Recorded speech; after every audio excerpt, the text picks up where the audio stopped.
Hey everyone, welcome to our beginner's guide on setting up your first nucleus hive. If you're new to beekeeping or just curious about this amazing hobby, you're in the right place. Today we're going to talk about what a nucleus or nuke colony really is. We'll find out why they're such a popular choice for beginners, look at all the benefits, and I'll show you step by step how to start your nuke and grow it into a thriving full-size colony. Ready to get started? Let's go. What is a nucleus hive? So what exactly is a nucleus hive? Often called a nuke, it's pretty much a mini colony of bees. It's smaller than your standard beehive, typically holding about 4 to 5 frames, compared to the 8 to 10 in a full-size hive.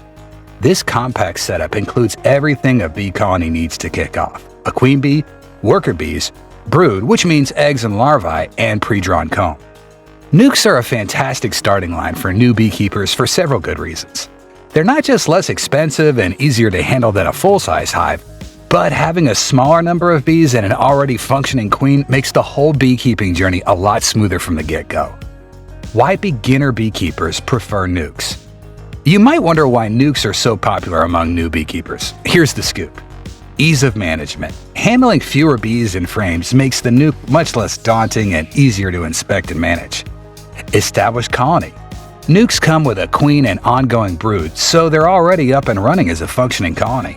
This cuts down on the waiting and the uncertainty of establishing a new queen or waiting for eggs to hatch. Health and vitality.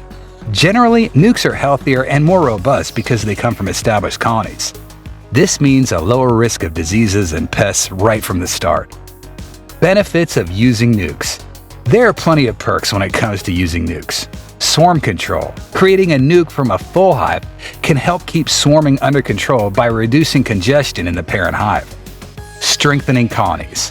Nukes can act as support or backup colonies, providing extra brood and bees to bolster other hives in your apiary. Requeening needs. If you face queen issues in other colonies, having a nuke handy means you've got a ready queen and brood to help out nearly instantly. Setting up your nucleus hive, a step-by-step guide. Step 1. Preparing the equipment. Before you head out to pick up your nuke, make sure you've got all the gear you need lined up. You'll need a deep box that matches the frame size of your nuke, a hive tool, a smoker to calm the bees during the transfer, protective gear like gloves and a bee suit, a feeder for sugar water, and an entrance reducer to keep the colony safe. Step 2. Transporting your nuke. When you pick up your nuke, make sure it's securely closed to prevent any adventurous bees from making a break for it during the ride. If you're using a car, placing the nuke in a mesh bag can help keep any escapees contained. Step 3. Placing the nuke at its new location. Once you're back at your apiary, set up the nuke close to its permanent spot to help the bees get their bearings. Give the entrance a couple of light puffs of smoke and open up the lid gently to start moving the frames over. Step 4. Transferring the frames. Carefully inspect each frame as you transfer it. Make sure to keep them in the same order to maintain the structure of the colony. Check for healthy brood signs like tiny rice-like eggs, larvae that look like small grubs, and capped cells that tell you new bees are on the way. Step 5. Introducing the bees to their new home. Once all the frames are securely in place, help any remaining bees in the nuke box move into their new home. A gentle shake should do the trick. Finally, put on the inner cover and telescoping lid to keep the colony cozy and protected. Step 6. Monitoring and managing your new colony. Alright, your bees are all settled into their new home. Now what? Well, it's time to keep a close eye on them. Think of it as checking in on a pet, except it's a few thousand bees. Regular checkups. I recommend peeking into your hive about once a week initially. You're looking to see if your queen is busy laying eggs, those tiny grains of rice in the cells. Also, watch for larvae and capped brood. It's like a nursery in there, with all those future bees coming up. Keeping pests at bay. Always be on the lookout for any uninvited guests like mites or beetles that can harm your bees. Catching these early makes all the difference. Feeding your bees. Especially in these early days, your bees might need a little extra food to help them build up their home. Mixing up some sugar water, a 1-to-1 ratio of sugar to water, and setting it up in a feeder either inside or just outside the hive will give them a good boost. Step 7. Ensuring colony growth. As your little bee family starts to grow, they'll need more room, just like upgrading from a cozy apartment to a spacious house. Adding space. When your hive is about 70 to 80% full, it's time to add another box.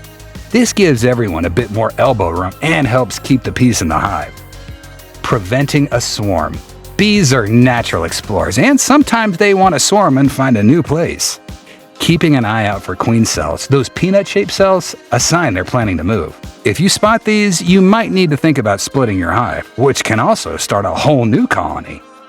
Step 8. Preparing for the seasons. Beekeeping is a year-round adventure, so here's how to support your hive through the seasons. Summer care. Bees need water just like we do, so make sure they have access to a water source on hot days. Check the hive isn't overheating and shade it if necessary.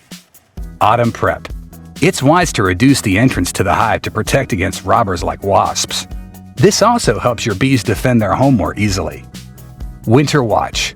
If you're in a cold area, make sure your bees have plenty of honey stored up for winter. You might even need to wrap the hive or provide some form of heating to keep them snug and warm. Step 9. Harvesting honey. Here's the sweet part, literally. Once your hive is strong and you've got that second box teeming with honey, you can think about harvesting. How to harvest.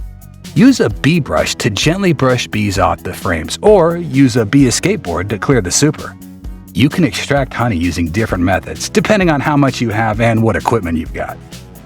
Step 10. Expanding your apiary. Feeling confident? Maybe it's time to expand your bee empire. Making more hives. You can create new nukes from strong colonies to grow your apiary. It's a great way to manage hive sizes and keep swarming down.